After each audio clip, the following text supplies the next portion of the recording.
Welcome back in to another episode of the Spaceman 2.0 Phoenix Truth Rising Show, the best history lessons, spiritual insights on the globe, on the planet, really. Here to help you grow in the knowledge and wisdom of truth, and the truth will make you free. Exposure of the Illuminati's plan of world conquest and control is the death knell to the New World Order. So we're going to get back into a quick episode of the Phoenix Truth Rule Book for Life. This is number 14, but we just went over number 13 before. We had a little hiatus, taking a break from this a little bit, but we need to do this actually every day, all day, because if you don't get the Phoenix journals into you, then your knowledge base will be, I guarantee, a lot less unless you have access to the truth that these journals have given you from other sources. And this confirms it from human source to God source of the truth that we are now being revealed to. Even the facts of reincarnation and karma and the bondage thereof, and realizing how you can free yourself from your karma and take on better lifestyles and next incarnations due to your lifestyle here, which makes sense why they even said to Jesus when he came back again, they're like, oh, is this Elijah, is this, or is this that? Because they didn't know if that was maybe the reincarnation of one of their old prophets that they were familiar with. So with that being said, let's get back into the Phoenix Truth Rising Show. Continuing on with the Phoenix Operator Owner Manual, including your flight instructions.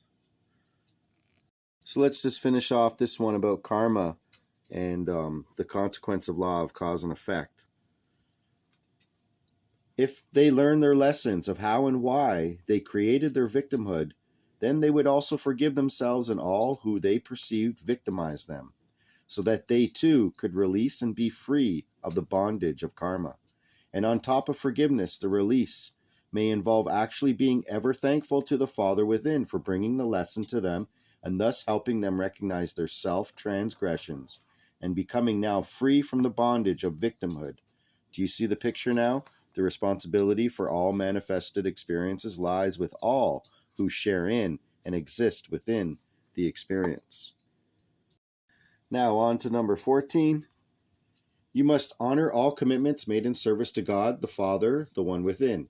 Now let us describe what commitments are made in service to God versus commitments of this manifested illusion.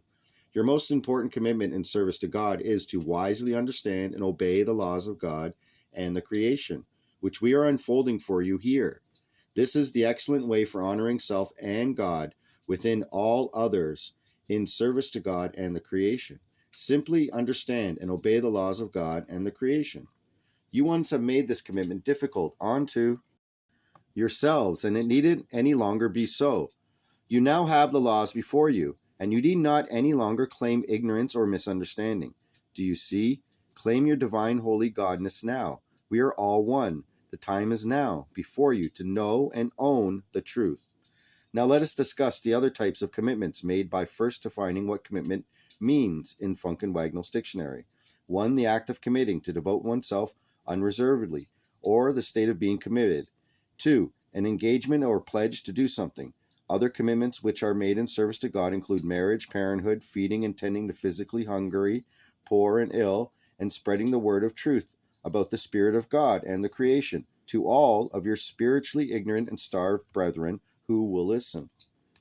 Now, a commitment you make to buy a house or car on credit to be paid by future income is shaky at best for both parties agreeing to these terms. Credit, in this circumstance, is a promise to pay later at some designated future time. Many families are now finding, and many more will find, that they cannot honor this promise to pay because many have lost or will lose their jobs and thus do not have the income to pay. This is an example of a commitment which is not in service to God. Trillions of credit dollars have been made by few by the manipulation of credit, and so too has trillions been lost by the many who have become trapped in obligations they cannot pay for. There are thousands of examples of commitments made of this type. So if you make a promise or commitment to a fellow brother or sister to help them in some way, such as pay them for a service performed for you or to feed their pets and take care of their home while they are away, then your word represents your integrity to honor to the best of your ability all promises made to the other. Your personal power is in direct relationship to the integrity of your soul. This means that if your word of promise or commitment means nothing, then you dishonor yourself, your brethren, and God, and become powerless and thus a tool for evil. So the moral of this story is, think very carefully about any promises or commitments you make before you give your word. Do not give your word for some future promise unless you are certain you will be able to keep your word, and be certain you completely understand what any promise, oath, or commitment that is asked of you on this plane means before you give your word to it. Because if you are not careful, as in the case of many so-called secret organizations, societies, and mystery schools, your commitment to them may mean your inadvertent commitment to evil. A commitment made to evil or Satan is not a commitment made in service to God, and therefore is not recognized by God.